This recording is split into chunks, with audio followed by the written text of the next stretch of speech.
Sacrifice. It's something we love to see in characters, especially those who start out unlikable or even despicable. When they realize there may be no other way, they choose to stand firm and take responsibility, all to protect the ones they hold closest to their hearts. And with a show like Adventure Time, this trope is highlighted through a bunch of characters, such as Ice King, or more specifically, Simon Petrikov. After finding the magic crown that began his transformation, he found a little girl, and when all seemed lost, he would, in a sense, sacrifice his own sanity to make sure she survived. Simon was flawed, but his sacrifice was noble, and yet there is another Adventure Time character that was tasked with an impossible choice. A character that went mad. A character who let love turn into obsession. A character who lost herself trying to save the one she loved. This is the story of Betty Grof, the burden of purpose. If you enjoyed this video, please leave a like and subscribe. As always, thank you for the continued support. Every like and subscriber helps me create even better content for you. If you haven't already, check out my recap and analysis of Simon Petrikov. This video goes hand in hand with that one. With that out of the way, let's get to the video. Betty Grof was always an interesting character in the Adventure Time fandom, especially if you're around when the show was first airing. You see, in season 3, the Ice King's true identity was revealed in the two-parter Holly Jolly Secrets. Once he found the crown, he put it on in front of his fiancée Betty as a joke, but he was instantly struck with strong and dark visions. He says that Betty looked at him with horror and he never saw her again. Later, his skin started to turn blue and the visions grew even stronger. In his final message, he says, "Just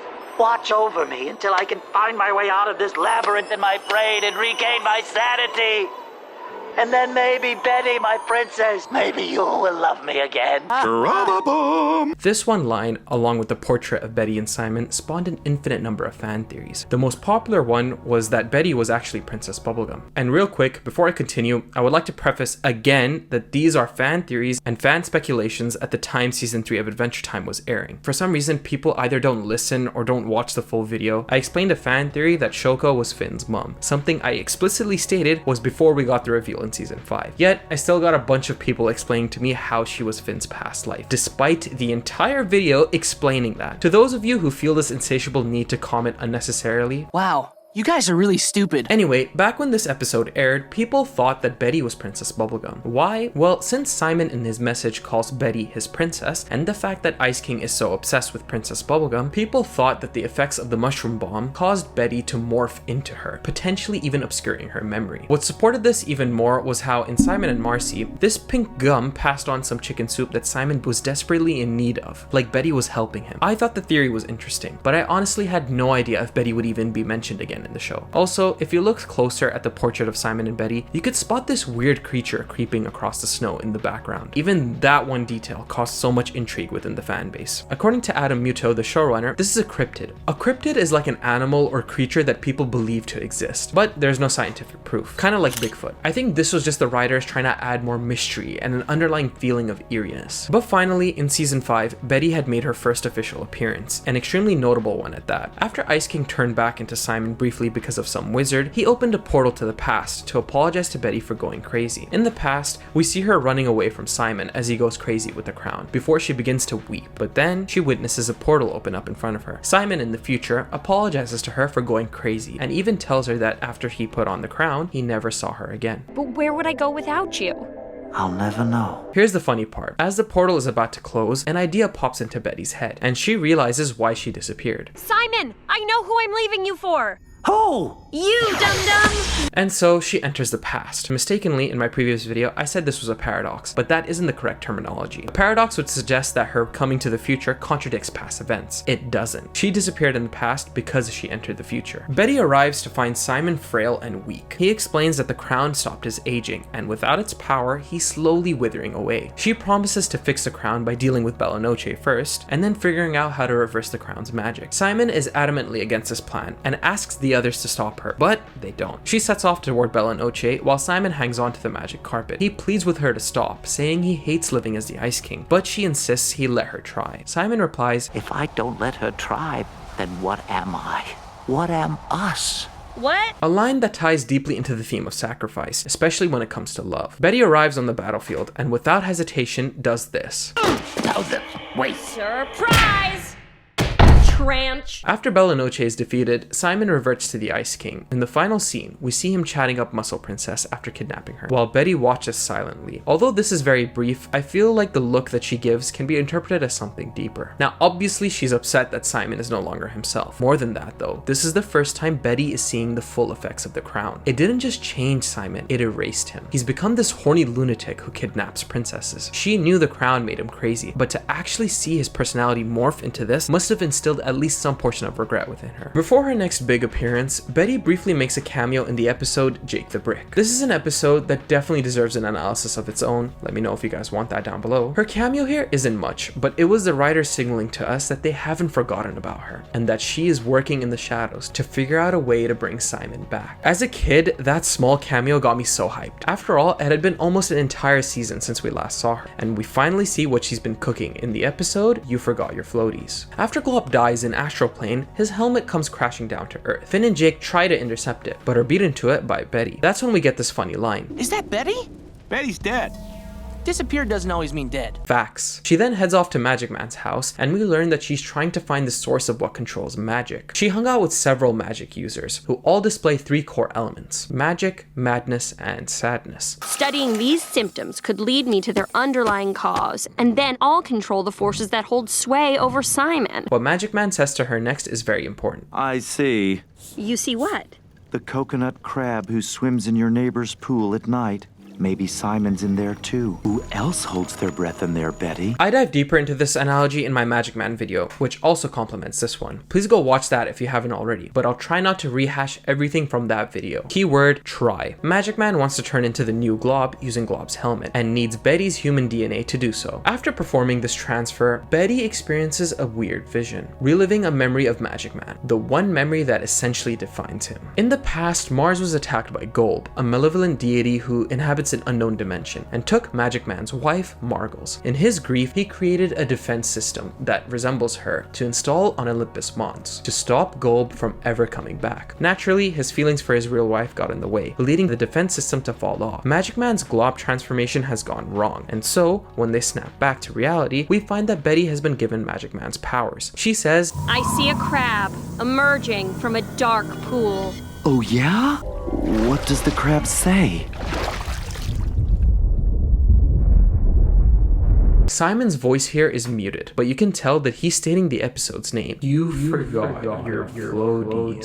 See, imagine magic is like a pool. At first, you want guidance, you want to practice, and you need support to learn how to control yourself. Unfortunately, Betty has entered the pool without support. Without her floaties, she's essentially drowning. That's also why she can't hear Simon say this to her. Again, if you want an even deeper dive on this episode and how it relates to Magic Man, go watch my character breakdown here. A cool detail is how Betty's eyes have turned white, signifying how she's gone mad, just like the Ice King and even Magic Man, although Magic Man's eyes are naturally just white, even as normal man. Another parallel is how she even wears Magic Man's hat now, just like Simon wears the crown as Ice King. Betty now, as this crazed magic user, appears in King's Ransom. She steals Gunther and the crown from Ice King to begin experimenting on it. She uses Gunther's latent power as Orgolorg as some kind of catalyst, and at the end of the episode, Ice King sees her and says, You're beautiful. a subtle nod that he might have had a brief moment where he remembered her, but as always, the crown manages to repress it. After returning the crown to him, Betty disappears. We see the crown react a certain way before Ice King says, Feels kinda different. which brings us to season 8, Broke His Crown. Marceline and Princess Bubblegum see Ice King spazzing out and enter the crown to investigate. Inside, they discover multiple crown users, including Simon. They then encounter a strange AI version of Betty, injecting the malware into the crown, which is altering its structure. If this AI isn't stopped, the corruption could kill everyone trapped inside. It's even affecting Ice King on the outside. Simon tries to get through to the Betty AI by reminding her of the first time they met. This is enough for the bot to overcome her programming, and Betty, or at least this avatar containing her memories, has a brief reunion with Simon. The malware stops infecting the crown, meaning it's reverting to its original form. PB states this will delete the Betty AI. After the two exit the crown, PB checks the code to see remnants of Betty's technology. Back in the crown, it turns out the AI wasn't actually deleted and still remains with Simon. This moment is never really mentioned again, but you could say this was a consolation prize for Simon, that despite him having to navigate the labyrinth that is the crown endlessly, he at least has a version of Betty to be with. The next time we see Betty is in the Elements miniseries. After Finn and Jake left for the islands, she shows up at Ice King's place and tells him that no matter what she does, whatever kind of magic, science, or some kind of combination between the two, it is not enough to change him back. So she tries the direct approach. At first, she tries to recall who they were to each other a long time ago, but obviously that doesn't work. She takes him out on a date to a restaurant they used to visit, one she recreates with her magic. She even conjures projections of the old staff, hoping this could jog some of his memories. And you know where this is going. No! It's all wrong! Betty gets mad, pushes Simon back to the Ice Kingdom, and returns home. There, she has a very important conversation with the tiny manticore. Maybe you're going after someone who doesn't exist anymore. Why not take him as he is?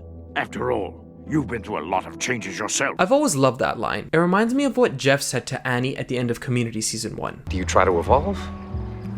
Or do you try to know what you are? Betty has been desperately trying to bring Simon back, so much so that she's lost herself along the way. The question becomes, does she accept the harsh reality of who her true love has become and learn to accept it and evolve, or does she refuse and keep driving herself mad trying to fix him? Surprisingly, Betty chooses the former. Look, Simon, Ice King.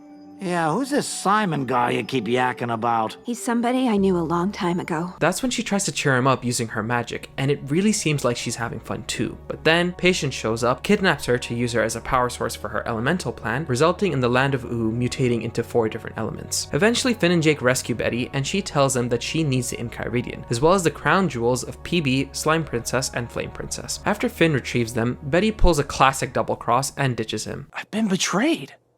I've been Betty-trayed! She then ties up Ice King and says, People say you shouldn't live in the past, but I say, why not? And she explains that she's going to use the gems to create a portal into the past and stop Simon from putting on the crown. No more Ice King, no more Magic Betty.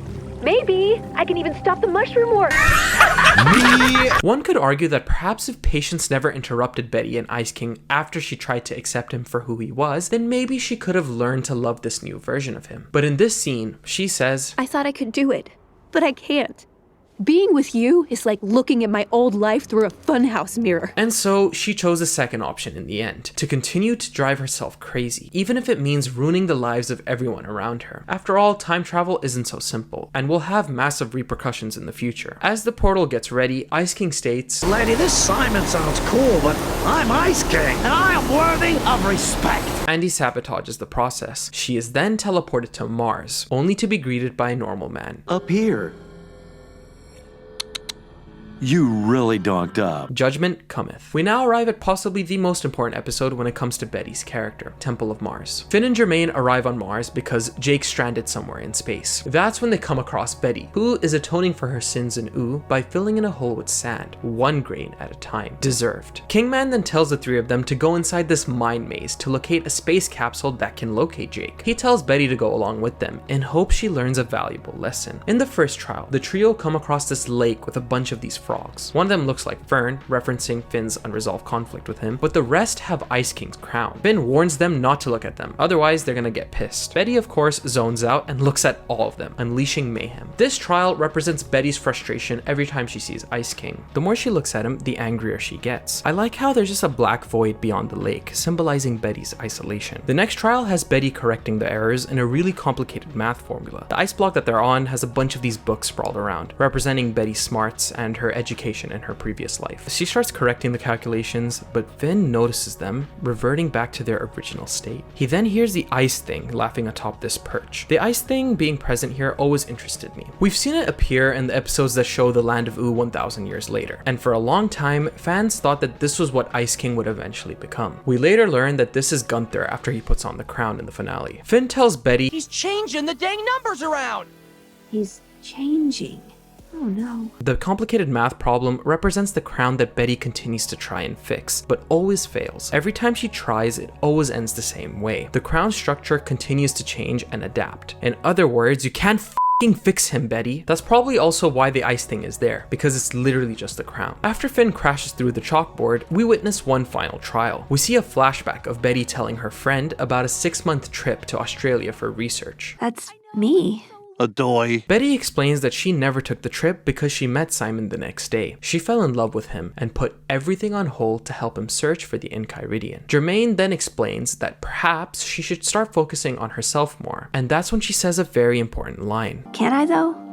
I spent so much time dedicated to Simon, I'm not sure there's even any me left anymore. Unfortunately, what Betty describes here isn't love, it's obsession. That's when her past version interjects, trying to convince her that the two of them can combine their determination to save Simon. But that's when Finn tells her to get a grip. Even if her present version, the version of her who lost herself to magic and madness, Our lost cause. her past version isn't. So Betty pulls an Interstellar. No! No! No! No! She agrees with Finn and decides to change her past version's flight date from next week to today. This represents that finally, Betty has realized that she's made some very bad decisions and that she needs to start living her life now. Not in service of another person, but for herself. After this, the trio find Jake and Kingman gives Betty a proud look, stating to her that she's finally learned the most important lesson. That sometimes, for our own good, we must accept the loss of that which we hold most dear. Finally, after all the bullshit and heartache, Betty has completed her character arc.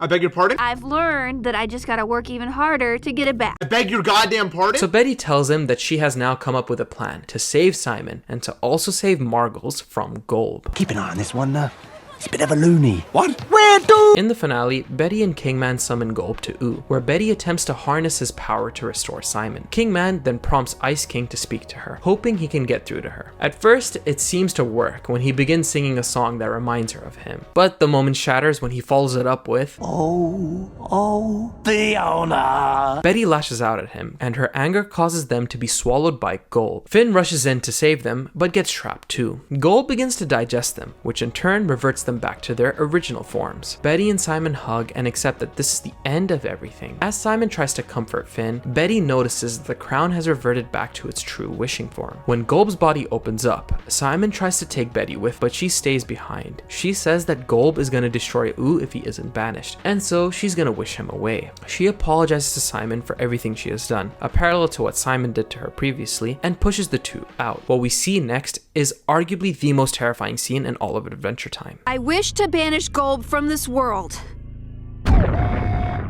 Uh-oh. The red slowly shrinking around Betty, along with the drilling sound, is so claustrophobic and haunting. She tries again, and yet Golb's power exceeds the crown's. She then decides, However it has to happen. I wish for the power to keep Simon safe. This results in Betty fusing with Golb. After this amazing but extremely horrifying transformation sequence, she doesn't speak. She just stares down at the little people below her before leaving. We now arrive at the sequel series, Fionna and Cake. As I stated earlier, go check out my Simon Petrikov video if you want a deeper dive on his journey in the series. But in essence, Simon's grief over Betty has gotten so bad that he's been trying to reach her through some mystical ritual. It is here that we also see Simon and Betty's first moments meeting each other. She was a student in one of his guest lectures about magical artifacts. He mentions how he's going to be taking a big expedition to find the Enchiridion, and just like a classic rom-com, everyone makes fun of him, and Betty is the only one fascinated. She approaches him after the lecture and asks him to sign her copy of his book as she's a huge fan of his. Simon is impressed when she starts telling him theories and methods that he had never thought of, and jokingly asks her to join him on his journey. She then mentions her trip to Australia next week, further confirming that this scene takes place after that memory we saw in Temple of Mars. But instead, Going on an expedition to find an ancient artifact with the Simon Petrikov?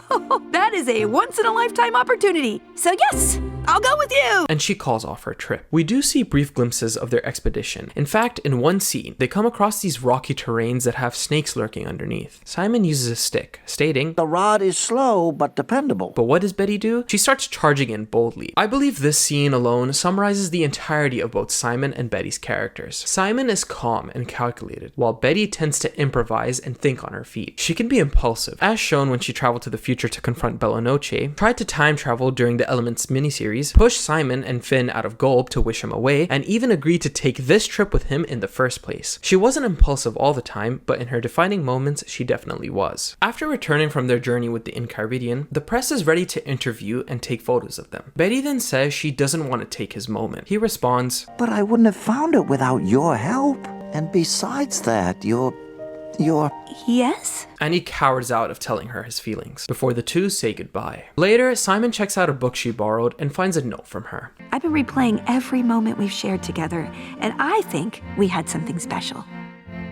What I like about this scene is Betty's hesitation to take a photo of Simon from their expedition with her. It's a very realistic response for someone in this weird limbo of a situationship. Simon sprints and finds her at the bus stop. After some classic hesitation, he finally reciprocates and she doesn't get on the bus. In that instant, she drops everything, abandoning her plans and the life she had mapped out just to be with him. It's a decision made with love, but also in classic Betty fashion, impulse. One that will shape the course of both of their lives. Later on, Simon makes it to Golb's, or Golbetty's dimension, accidentally. He apologizes to her for not appreciating her sacrifice enough. Betty gave up her entire being so he could live again in the land of Oop. Yet, all he focused on were the negatives, sinking into a deep depression. Now, however, he's found a new purpose, to bring magic to Fionna and Cake's world by putting on the crown. Simon would turn back into Ice King, which would be equivalent to Simon spitting in Betty's face. And so, that is what catches her attention, and just as he's about to put it on, she transports him into the far future, inside the consciousness of future adventurer Shermie. After finding this book on mystical artifacts, Simon finally learns the harsh reality of himself and Betty. The book he finds is a choose-your-own-adventure book called Casper and Nova. These are two explorers looking to find all kinds of talismans, and they hear of the crown. Simon keeps choosing Casper's ideas and paths to reach the crown, but constantly ignores Nova's. Because of this, the crown keeps getting further away. Not only that, but Nova is shown to always be sacrificing herself for Casper. These two are a clear allegory for Simon and Betty's relationship. Betty is the one who put off her trip for the first time to search for the Enchiridion. She is the one who told him to take credit for the Enchiridion, and she is the one who sacrificed herself so that Simon, and by extension, everyone could live free of Golb's havoc. See, in my previous video, I saw a lot of comments stating that Fionna and Cake made Simon very unlikable, and that he didn't do anything wrong. I only partially agree with the second part. It made him even more human. Before this show, Simon was seen as this tragic figure, the antithesis to the Ice King, but this show gave him an added layer that shows he isn't perfect. As for the second part, Simon and Betty loved each other, but as Beth states, Nova was basically obsessed with Casper.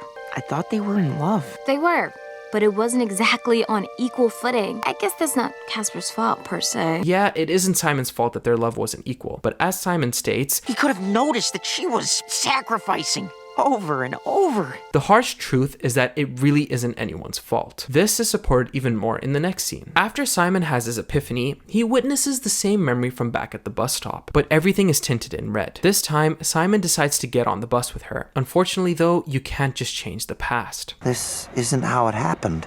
No, we made our choices. We could have made better ones, but I don't have any regrets. Betty gets on the bus once more before Simon briefly sees her Golbetty form. That, coupled with the fact that everything is red in the memory, suggests that this really was her talking to him, only in a way that he can comprehend, given that she's this literal Cthulhu god of chaos. After returning, she causes Simon to cough up a dandelion, which he gives to Fionna. This dandelion is not only symbolic of a new beginning for Fionna and Cake's world, but it also represents wishes. Betty wished for the power to keep Simon safe, resulting in her fusing with Golb, and in her final scene, she picks him up and blows him away back to his own universe. This is her symbolically freeing Simon from her, and by extension, she is also freeing herself from Simon. Betty Grof embodies the central theme of love versus obsession, specifically how love can slowly morph into obsession. She put her entire life on hold for Simon, and while some might see that as romantic, it actually highlights how and why certain relationships break down. Her relentless mission to save him consumed her, turning her into a deranged wizard willing to risk the very fabric of reality just to be with him again. What began as genuine love eventually became an unhealthy fixation. I'm no love guru, but I do know that you're not supposed to lose yourself in a relationship. After all, you are just as important as your spouse. Again, this is not to say Simon is at fault here, but if he too wasn't so lost in the sauce, he could have seen just how much Betty was sacrificing, even way before she came to the future. Betty's reason for living, her entire purpose, was Simon, even in her last moments when she fused with Golb. When she's in her Golbetty form, she doesn't really interact with Simon until he decides to put on the crown. Whether this is a result of her wish at the end of the show is up for debate, but if you were to ask me, I think that final dream/memory sequence Simon experiences is proof that Betty is fully conscious in her form. Again, we don't know much about Golb, but we do know that he has cosmic powers beyond anything our minds can even imagine. Who's to say she isn't focused on things beyond our understanding? That's why she ignores Simon at first, but because she's still Betty and cares for him, she chooses to give him a dose of reality. It's ironic that she was told many times to move on from Simon and accept her past mistakes, yet she only only comes to terms with it after gaining godlike power. I thoroughly enjoyed Betty's character arc, but I was racking my brain as to what other characters in fiction resemble her story. Then it finally hit me, and it's one of the main reasons I'm making this video. Betty Grof's story is very similar to Loki's. Spoilers for the Loki TV series incoming. Loki began in the MCU as the god of mischief, a wild card whose next move was impossible to predict. Much like Betty after inheriting Magic Man's powers, in his own series, he's confronted with a truth that mirrors her journey. Most purpose is more burden than glory. By the end, Loki makes the impossible choice, clutching the timelines close until he becomes the living loom that holds reality itself together. Betty's story follows a similar path. For years, she was tethered to a singular purpose, to fix Simon no matter the cost. But when she is swallowed by Gulb and the crown resets, she understands what needs to be done. Gotta keep the big picture in mind. Her final wish to save Simon transforms into something greater, to protect the world from what Gulb could unleash. She fuses with him, leaving Oo behind, trading her life for the safety of all. Both of them will never reap the rewards of what they've preserved. Their sacrifices are silent victories carried alone. Every step Betty took, from traveling forward in time to being driven mad with magical powers, pulled her further from the person she once was, until she became inseparable from the mission itself. Her love was both her strength and her undoing, shaping every decision until there was nothing left but the cause. In the end, however, very much like Loki, she was no longer defined by who she was, but by the impossible weight she carried and the impossible sacrifices she made. This was the story of Betty Grof, the burden of purpose. If you like this video, please leave a like and subscribe. And if you haven't done so, please check out my video on Simon Petrikov that I uploaded earlier. If you like the way I tell stories and the shows that I talk about, please check out my fantasy fiction book, The Shattered Absolution. It was hugely inspired by Adventure Time, as well as other media I've talked about on the channel. Consider joining my Patreon if you want to support me a bit more. Every little bit helps. Also, follow me on all my socials linked below and join my Discord server. And I want to thank you once again for watching.